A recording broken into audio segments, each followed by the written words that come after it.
moyen d'aide au système immunitaire وسائل العلاج لهذه المرض. Donc introduisons la connaissance du fonctionnement du système immunitaire a permis d'élaborer des moyens d'aide. La vaccination, la sérothérapie et la greffe de la moelle osseuse sont les principaux moyens d'aide pour notre système immunitaire. Sur quel principe repose-t-elle chacune de ces techniques? Lorsqu'on sait comment fonctionne le système immunitaire, on peut aider ce système par des moyens.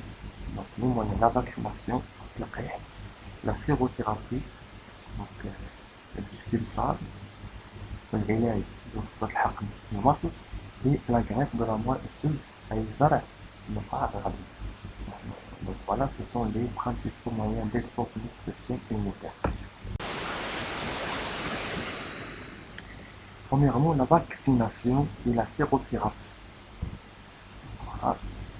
La vaccination est une pratique médicale qui consiste à inoculer, à insérer une forme atténuée d'un antigène, à injecter à un sujet une forme atténuée, une forme non pathogène, non d'un antigène, mais cet antigène est capable d'induire une réponse immunitaire.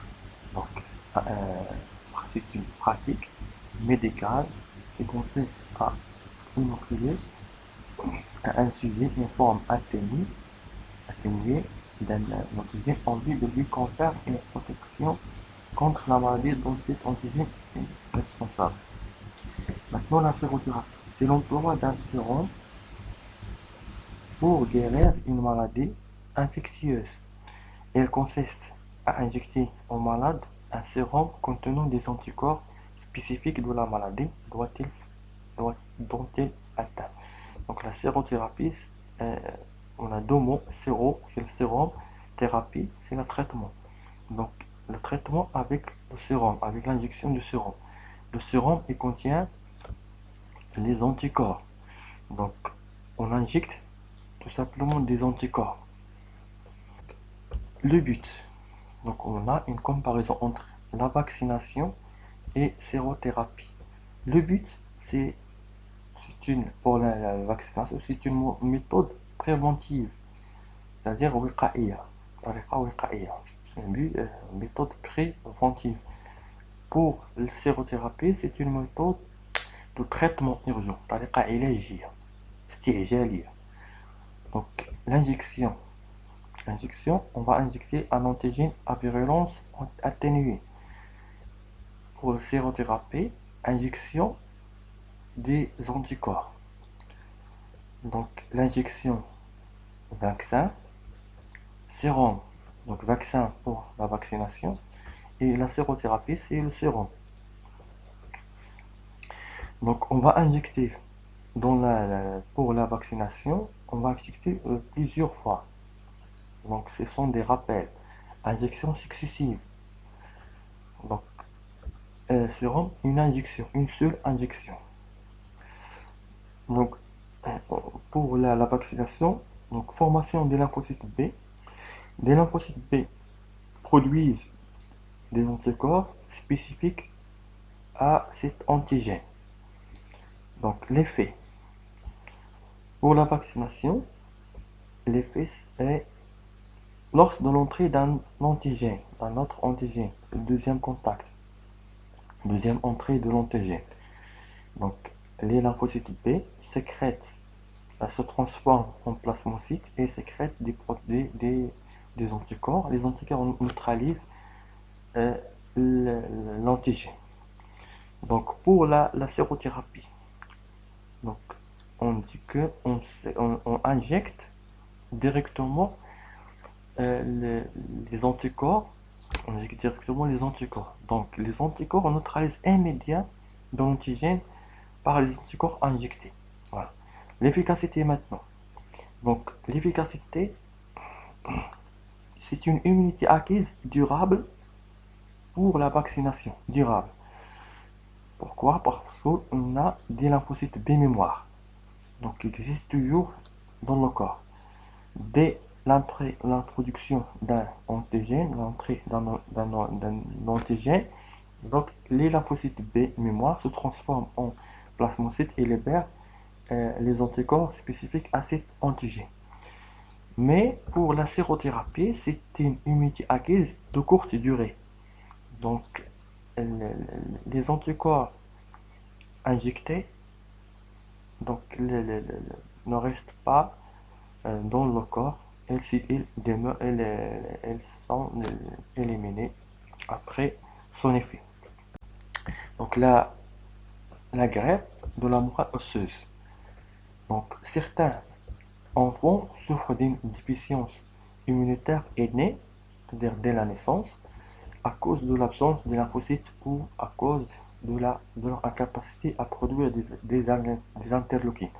Donc l'absence des lymphocytes, c'est-à-dire l'absence des lymphocytes T4, l'absence des lymphocytes T8, l'absence des lymphocytes B, c'est-à-dire l'absence de système immunitaire, ou à cause de leur incapacité. Donc le système immunitaire existe, mais les lymphocytes B, pardon, les lymphocytes T4 et les CPA sont incapables de produire des interleukines. Donc pour traiter cette immunodéficience, une greffe de la moelle osseuse est nécessaire. Donc on va greffer la moelle osseuse à la personne atteinte. Cette technique est pratiquée chez les personnes présentant un déficit immunitaire grave, arrêt de la production des cellules sanguines et des lymphocytes, cancer de la moelle osseuse. La greffe de la moelle osseuse se fait selon les conditions suivantes. Donc voilà.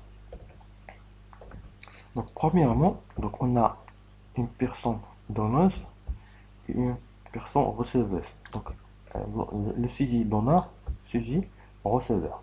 Donc premièrement, ce qu'on appelle test de compatibilité. Donc ce choix de donneur à un CMH, donc le donneur a un CMH similaire à un CMH receveur. Donc le receveur et le donneur ont même CMH. Donc ont même CMH pour éviter tout rejet de greffon. Donc deuxièmement, prélever quelques millimètres cubes de la moelle osseuse du donneur, de l'os plate du donneur après anesthésie générale. Voilà, l'anesthésie générale du donneur.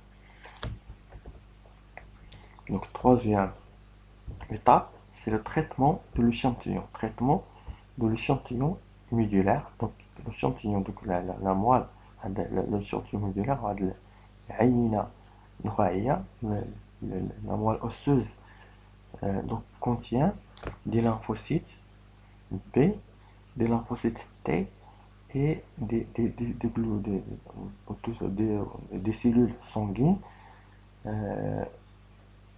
et des cellules souches.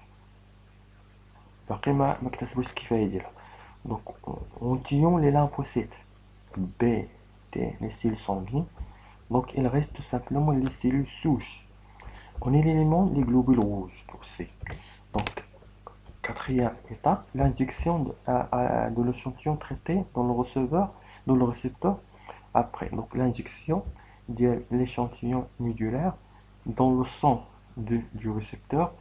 Donc après avoir inhibé son système immunitaire, on va inhiber le système immunitaire du receveur. Le receveur, c'est l'inhibition.